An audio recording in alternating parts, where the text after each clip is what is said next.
Hello दोस्तों, आप सभी का हमारे यूट्यूब चैनल एजुकेशन वैल्यू में स्वागत है। आई होप आप लोग अच्छे होंगे, मस्त होंगे। तो चलिए हम देखेंगे। हमारा पहला क्वेश्चन है, मानव शरीर में कितने खनिज लवणों की आवश्यकता होती है। मानव शरीर में कितने खनिज लवणों की आवश्यकता होती है, तो कितने होती हैं। पहले आप लोग ये देखिए कि खनिज लवण क्या है, इसको क्या कहते हैं। इसे सूक्ष्म पोषक तत्व भी कहते हैं। क्या? हाँ, क्या कहते हैं? सूक्ष्म पोषक तत्व भी कहते हैं। और क्या है, इसे कहते हैं ये एक रक्षात्मक पदार्थ है। क्या? ये रक्षात्मक पदार्थ है। रक्षात्मक पदार्थ है। और खनिज लवण की एक मनुष्य के शरीर के अंदर खनिज लवण की 4 से 5 प्रतिशत होती है। खनिज लवण कितनी मात्रा में होती है? 4 से 5% होती है। तो ये जितना मैंने आप लोगों को बताया है खनिज के बारे में, इतना आप लोग याद रखिएगा, क्योंकि ये पूछ सकता है खनिज लवण को और क्या कहते हैं, तो उसको सूक्ष्म पोषक कहते हैं। अगर प्रतिशत में पूछे कि खनिज लवण मानव शरीर में कितनी मात्रा यानी कि कितनी प्रतिशत पाई जाती है, तो 4 से 5% पाई जाती है। और ये पूछ सकता है कि खनिज लवण को क्या कहते हैं, तो रक्षात्मक पदार्थ भी कहते हैं। अगर ये अभी तो ये जो क्वेश्चन है इसका क्या आंसर होगा, तो देखिए ये 24 होगा। क्या? 24 होगा, क्योंकि खनिज लवण, हाँ, मानव शरीर में खनिज लवण की आवश्यकता कितनी होती है? 24 होती है। तो हमारा option D is the right answer. चलिए नेक्स्ट देखेंगे। नेक्स्ट है सेकंड नंबर क्वेश्चन है, निम्न में से किस तंतु में पानी सोखने की क्षमता का अभाव होता है? किसमें? सिल्क, ऊन, सूती, नायलॉन। तो किसमें कह रहा है कि इन सभी में हम ऑप्शन के अकॉर्डिंग ही लगाएंगे। तो देखिए सबसे कम पानी क्या नायलॉन सोखता है। नायलॉन क्या है? ये एक कृत्रिम रेशा है। क्या?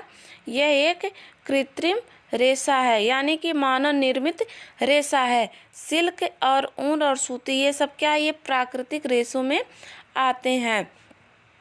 और इसमें क्या होता है, नायलॉन में पानी सोखने की क्षमता क्या होती है? कम होती है। तो हमारा ऑप्शन डी ही सही हो जाएगा। चलिए नेक्स्ट देखेंगे।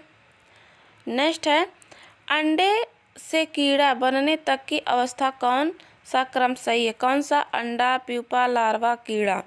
अंडा, लार्वा, प्यूपा, कीड़ा, प्यूपा, लार्वा, अंडा, कीड़ा, कीड़ा, अंडा, लार्वा, प्यूपा।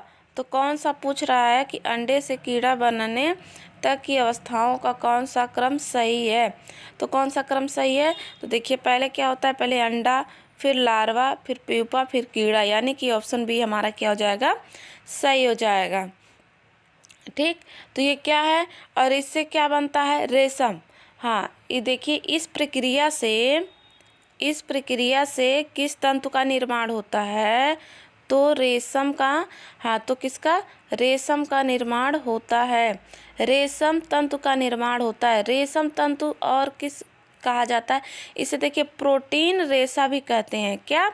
प्रोटीन रेशा भी कहते हैं और जांतव रेशा भी कहते हैं, क्योंकि ये क्या है? ये एक जंतु द्वारा प्राप्त हो रहा है, तो इसे जंतु कहिए या जांतव भी कह सकते हैं। रेशम क्या है? हाँ, प्रोटीन के द्वारा एक प्रोटीन रेशम है और इसे जांतव या जंतु रेशा भी कहते हैं। ये कैसे होता है? शहतूत के वृक्ष पर जो कीड़े पलते हैं वो क्या करते हैं? वो अंडे से कीड़े बनने तक कुल 4 अवस्था होती है, और जिसमें क्या होते हैं? 4 अवस्था होती है, जिसमें क्या होती है? ये रेशम का निर्माण होता है। ठीक, तो चलिए अब नेक्स्ट देखते हैं। आप लोगों को समझ में आया होगा। नेक्स्ट है 4 नंबर क्वेश्चन है, इनको कृत्रिम रेशम भी कहते हैं। किसे? रेयान, न्यालान और डेक्रान, आर्लान। इनको कृत्रिम रेशम भी कहते हैं। क्या है? रेशम। ये मत देखिएगा कि रेशम कह रहा है, तो किसे कहते हैं? रेयान को कहते हैं।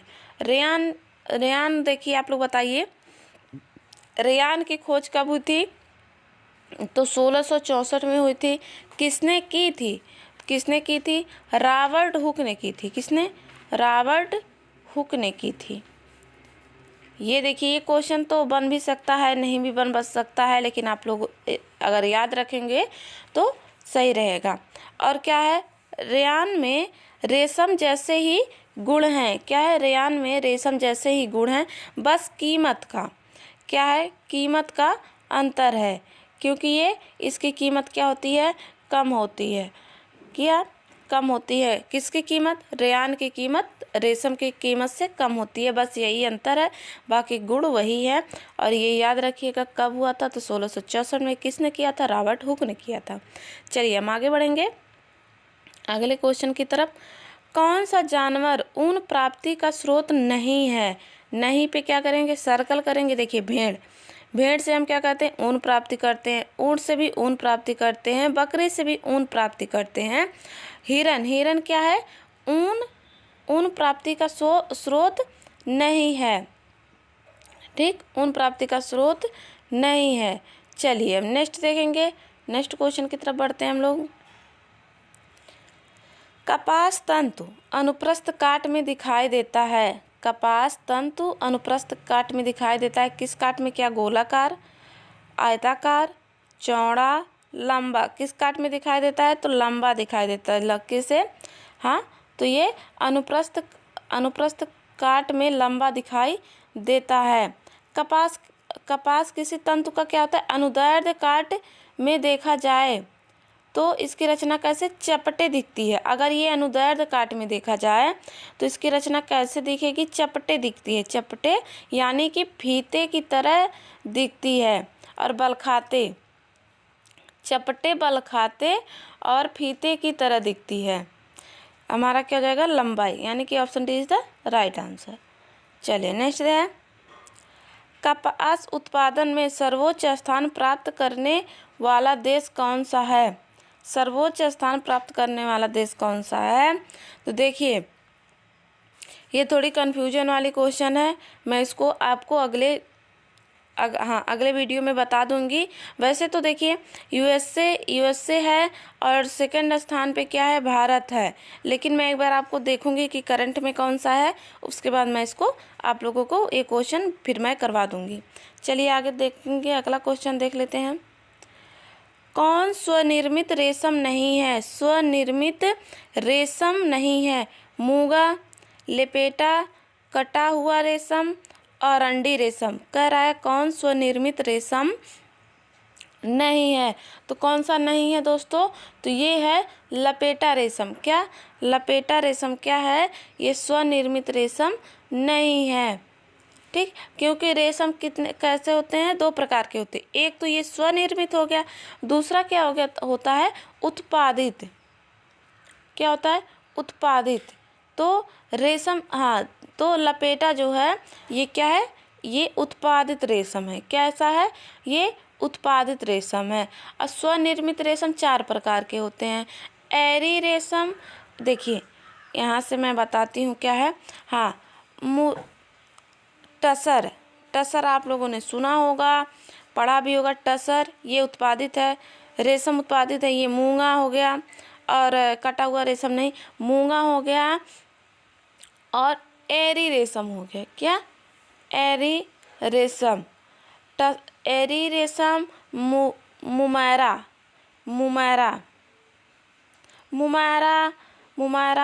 और क्या है? अरंडी या मूंगा, ये हो गया। ये सब क्या है? उत्पादित रेशम है। चलिए नेक्स्ट देखेंगे। तो आप लोगों को ये इसमें कौन सा सही है, ये तो मैंने बताया ना कि 20 का ऑप्शन कौन सा सही है? 20 सही है। चलिए 9 नंबर क्वेश्चन देखिए। भारत में सर्वोच्च सिल्क उत्पादन का क्षेत्र है। पूछ रहा है भारत में सबसे ज़्यादा सिल्क रेशम का उत्पादन कहाँ होता है? तो कहाँ होता है? कर्नाटक और जम्मू, कोलकाता, हैदराबाद, चेन्नई। तो सबसे ज़्यादा कहाँ होता है? तो इसका उत्पादन, हाँ, तो इसका उत्पादन कर्नाटक होता है। कर्नाटक और कहाँ? जम्मू कश्मीर। पहले क्या होगा? पहले स्थान पे कर्नाटक होगा, दूसरे स्थान पे ही जम्मू कश्मीर होगा। और अगर पूरे विश्व में देखा जाए तो चीन है। क्या? पूरे विश्व में चीन है। ठीक, और भारत का स्थान कौन सा है? भारत का स्थान कच्चा रेशम उत्पादित करने में कौन सा है? तो चौथा स्थान है। भारत किस स्थान पे है? रेशम में तो चौथे स्थान पर है। भारत में क्या 80% रेशम का उत्पादन कर्नाटक में होता है। देखिए यहाँ अगर आप लोग देखेंगे भारत में सबसे ज़्यादा किस राज्य में, यहाँ कर्नाटक में कितना होता है 80%। क्या 80% भारत में कुल उत्पादन का 80% सिर्फ कहाँ होता है, कर्नाटक में। और ये क्या करता है भारत, कच्चे माल का, हाँ कच्चे माल उत्पादित करता है और चौथे स्थान पर है। तो हमारा यही ऑप्शन ए सही हो जाएगा। चलिए आगे बढ़ेंगे। 10 नंबर क्वेश्चन है, मैरिनो ऊन कहाँ सबसे अच्छा पाया जाता है। मैरिनो ऊन कहाँ सबसे अच्छा पाया जाता है। देखिए यूरोप, जापान, चीन, भारत कहाँ पाया जाता है, तो ये यूरोप में पाया जाता है। क्या यूरोप में पाया जाता है। ये 13वीं सदी में स्पेन में बनाया गया था। कब, 13वीं सदी में। कहाँ, स्पेन में बनाया मैरिनो वूल नामक ऊन को। ठीक, और ये मैरिनो भेड़ से सबसे अच्छा ऊन प्राप्त होता है। कौन, एक होती है मैरिनो भेड़। ये भेड़, यहाँ मैं भी मिटा के लिखती हूँ, मैरिनो भेड़। मैरिनो भेड़ से क्या होता है, सबसे अच्छा ऊन प्राप्त किया जाता है। ये भारत में पाए जाने वाले क्या होते हैं, ऊन, वो भी मैरिनो ऊन सबसे अच्छा होता है, वो भारत में पाया जाता है। ठीक है, आप लोगों को अच्छे से समझ में आया होगा। तो देखिए मैरिनो भेड़, ऑप्शन हमारा ए सही हो जाएगा, क्योंकि स्पेन में 13वीं सदी में क्या बनाया गया था, मैरिनो ऊन का सबसे अच्छा उत्पादक कहाँ होता है, यूरोप में। ठीक, चलिए नेक्स्ट देखेंगे। 11 नंबर क्वेश्चन देखिए, ये तंतु लंबे अविरल होते हैं और मीटर में मापे जाते हैं। रेशा, तंतु रेशा, एस ट्विस्ट, जेड ट्विस्ट। तो ये तंतु लंबे अविरल होते हैं और मीटर में मापे जाते हैं। तो कौन सा, तंतु रेशा। क्या, तंतु रेशा, option B is the right answer. कौन सा सही है, option B is the right answer. Next है 12 नंबर क्वेश्चन है, कार्ड्स वूल किसको मिलाकर तैयार किया जाता है। कच्चा ऊन, कपास तथा धागा, सूती तथा ऊनी, केवल ऊन। तो कार्ड्स वूल किसको मिलाकर तैयार किया जाता है, तो कपास तथा धागे को, किसको, कपास तथा धागे को मिलाकर के क्या किया जाता है, कार्ड्स वूल तैयार किया जाता है, यानी कि option B is the right answer. Next है वस्त्रों को चिकना करना कहलाता है कैलेंडरिंग, सैनफोराइजिंग, टेंटरिंग, क्रैपिंग। तो कह रहा है वस्त्रों को चिकना करना कहलाता है, क्या कहलाता है, तो कैलेंडरिंग कहलाता है। कैलेंडरिंग कहलाता है, option is the right answer. Next है हाँ 40 नंबर क्वेश्चन है। ये देखिए मिस प्रिंटिंग है, इसमें मत ध्यान दीजिए। यहाँ क्वेश्चन यहाँ से शुरू है, वाट रंजक का उदाहरण है। वाट रंजक का उदाहरण है कौन सा, इंडिगो, हल्दी, काला नमक और नमक।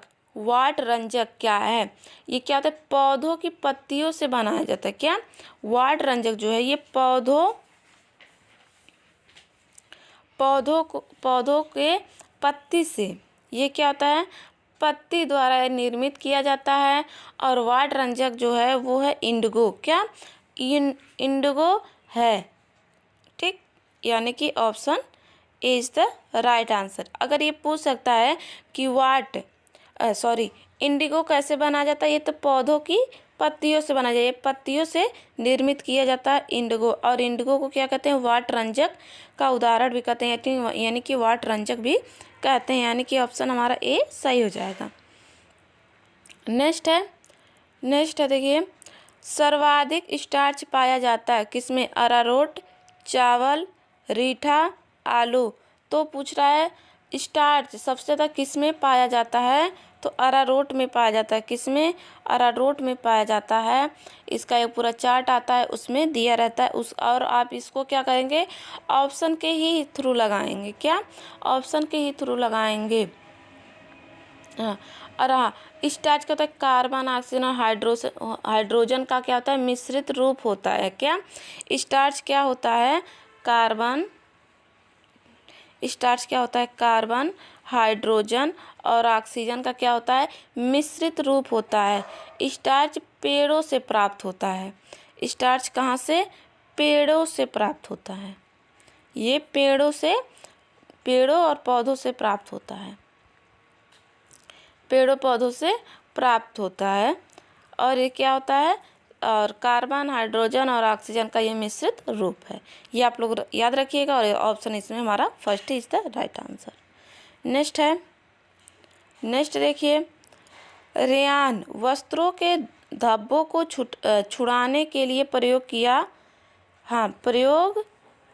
करना चाहिए। क्या, रेयान वस्त्रों के धब्बों को छुड़ाने के लिए प्रयोग करना चाहिए।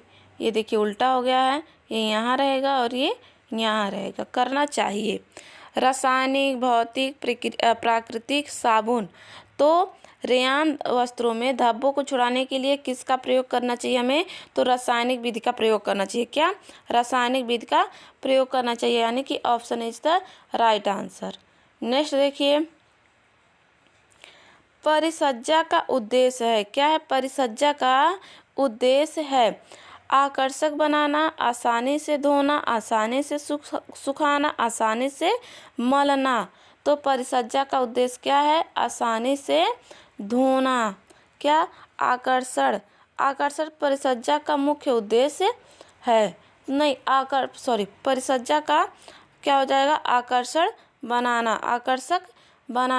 वस्त्रों पर क्या होता है, परिसज्जा देने का क्या होता है, ये भी है।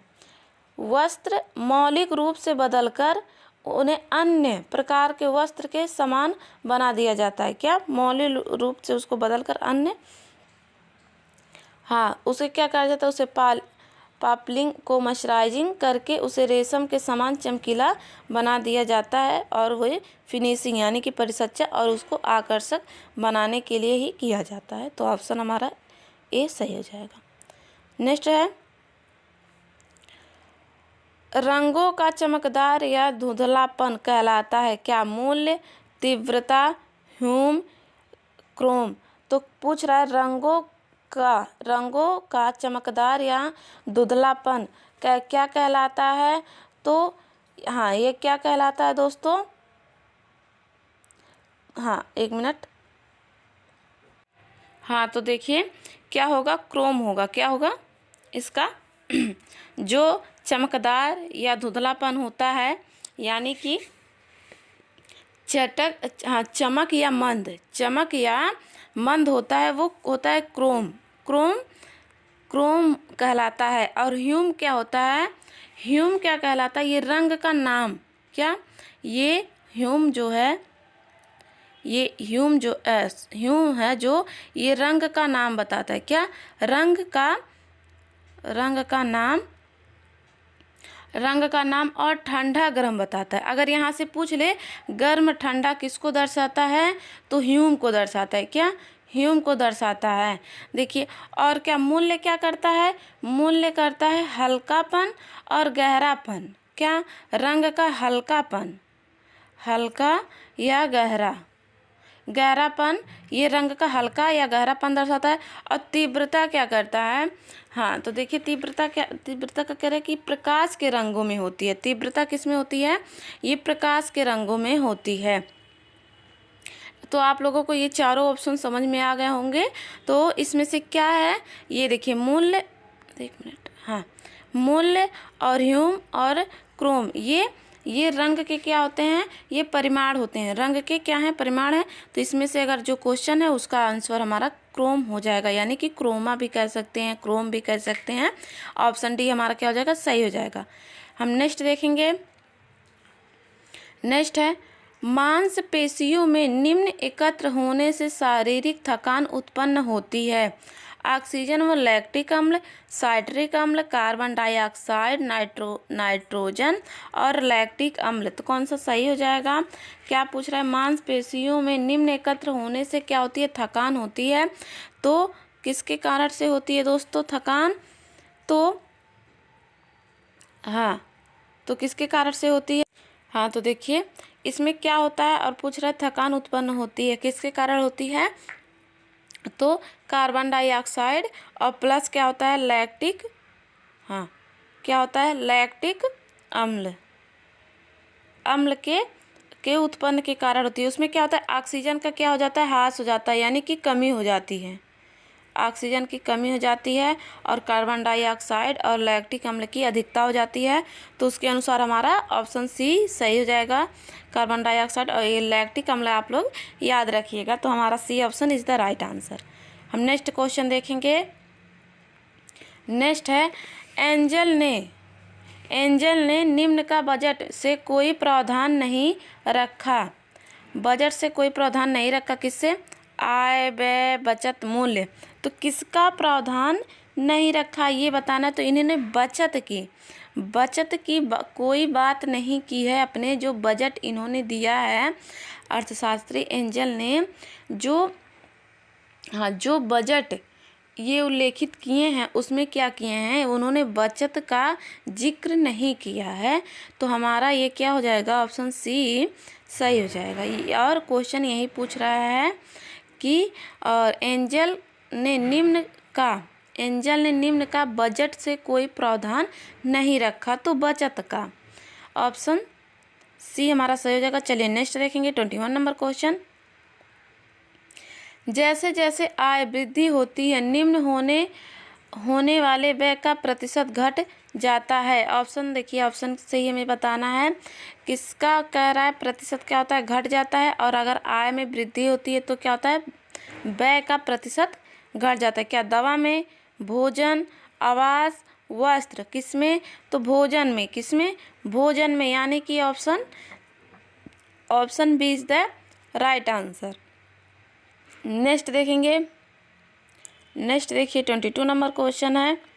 संप्रेषण प्रक्रिया में ग्रहणकर्ता शाब्दिक और अशाब्दिक संदेश का विश्लेषण करता है। जो प्रेषक भेजता है उसे कहता है उसे कहते हैं, क्या कहते हैं? Coding, decoding, encoding, प्रीकोडिंग।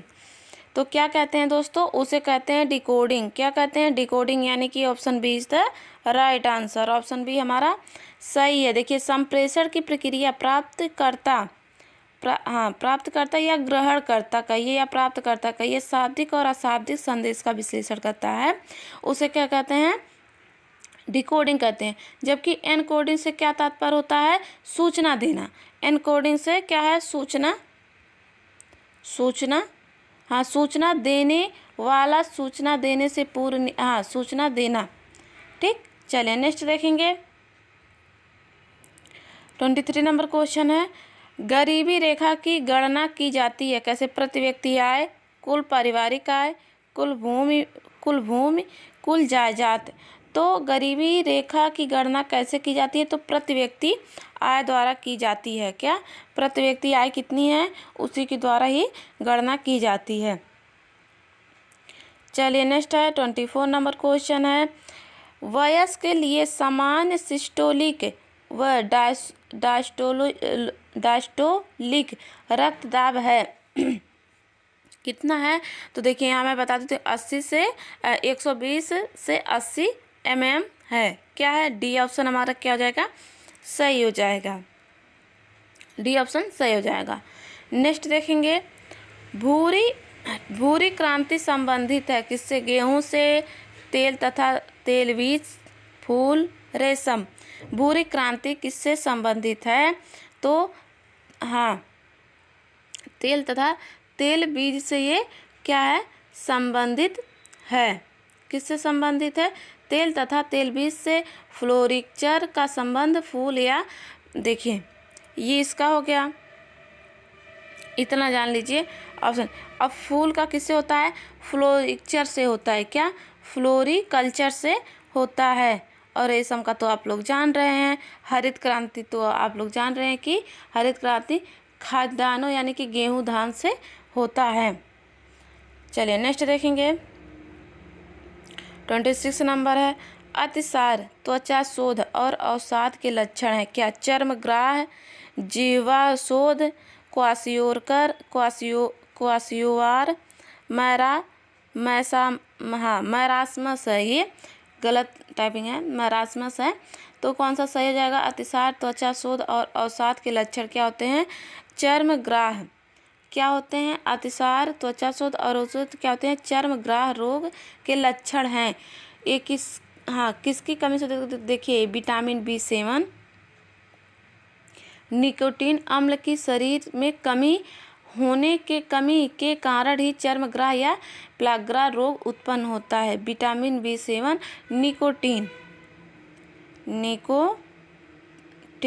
निकोटीनिक अम्ल, ये दोनों विटामिन की क्या होता है? कमी से होता है प्लाग्रा या चर्मग्राह रोग उत्पन्न होता है। ये किस में मिलता है? मैं ऐसे बोल दे रही हूँ, मटर, जिगर, मछली, अंडा, दूध, मटर, मेवा, फलियों आदि सब में क्या होता है? ये विटामिन B7 और निकोटीन अम्ल पाया जाता है। तो ऑप्शन हमारा ये जो हो जाएगा ए सही हो जाएगा। चलिए नेक्स्ट देखेंगे 27 नंबर क्वेश्चन। देखिए, मिल्क शेक उदाहरण है स्वच्छ तरल आहार, पूर्ण स्वच्छ आहार, हल्का आहार, कोई नहीं। मिल्क शेक किसका उदाहरण है? तो ये पूर्ण स्वच्छ आहार का उदाहरण है, यानी कि option B is the right answer हमारा सही हो जाएगा। ये क्या होता है? आम डालकर मिक्सी के माध्यम से बनाया जाता है। नेक्स्ट देखिए क्या है? ICDS प्रारंभ किया जाता है, कब से प्रारंभ किया गया? तो ये इसका कब हुआ था? 1979, 1976, 1975, 1980। तो कब प्रारंभ किया गया ICDS? तो ये प्रारंभ किया था 1975, 2 अक्टूबर 1975 में ये क्या हुआ था? प्रारंभ किया था। अब भारत सरकार द्वारा ये कार्यक्रम कब प्रारंभ? भारत सरकार द्वारा ये प्रारंभ किया गया था ICDS। ठीक, चलिए नेक्स्ट देखेंगे। नेक्स्ट है 29 नंबर क्वेश्चन है। चीनी का जेली में कार्य है बैक्टीरिया को निष्क्रिय करना, अतिरिक्त जल को जेली में बांध कर रखना, स्वादिष्ट बनाना, रंग प्रदान करना। चीनी का जेली में क्या कार्य होता है? तो बैक्टीरिया को क्या करना? निष्क्रिय करना, यानी कि option D is the right answer. कौन सा सही हो जाएगा? Option A is the right answer. ये जेली में क्या कहता है? Vitamin C. और क्या होता है? जेली बनाने के लिए विटामिन सी की क्या होती है? आवश्यकता होती है। किसकी? विटामिन सी की भी आवश्यकता होती है। चलिए नेक्स्ट देखेंगे। नेक्स्ट और इस सेशन का ये लास्ट क्वेश्चन है, 30 नंबर क्वेश्चन है। सिलवाए गए वस्त्रों की अपेक्षा सिले सिलाए वस्त्र निम्नलिखित कारण से बेहतर होते हैं, क्योंकि ये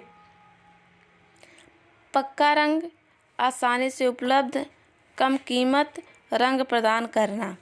तो कौन सा हो जाएगा? आसानी से उपलब्धता। क्या? अब आसानी से क्या हो जाता है? उपलब्ध हो जाता है, इसीलिए क्या होता है? सिलवाए गए वस्त्र की अपेक्षा जो होते हैं सिले सिलाए वस्त्र क्या होते हैं? सही होते हैं और बेहतर होते हैं। ऑप्शन हमारा क्या जाएगा? बी सही हो जाएगा। दोस्तों, अगर हमारा वीडियो आप सभी को पसंद आया हो तो हमारे चैनल को सब्सक्राइब करिए, वीडियो को लाइक करिए और ज़्यादा से ज़्यादा इसे शेयर करिए। नेक्स्ट ऐसे ही क्वेश्चन के साथ मिलते हैं नेक्स्ट वीडियो में। धन्यवाद, थैंक यू वेरी मच।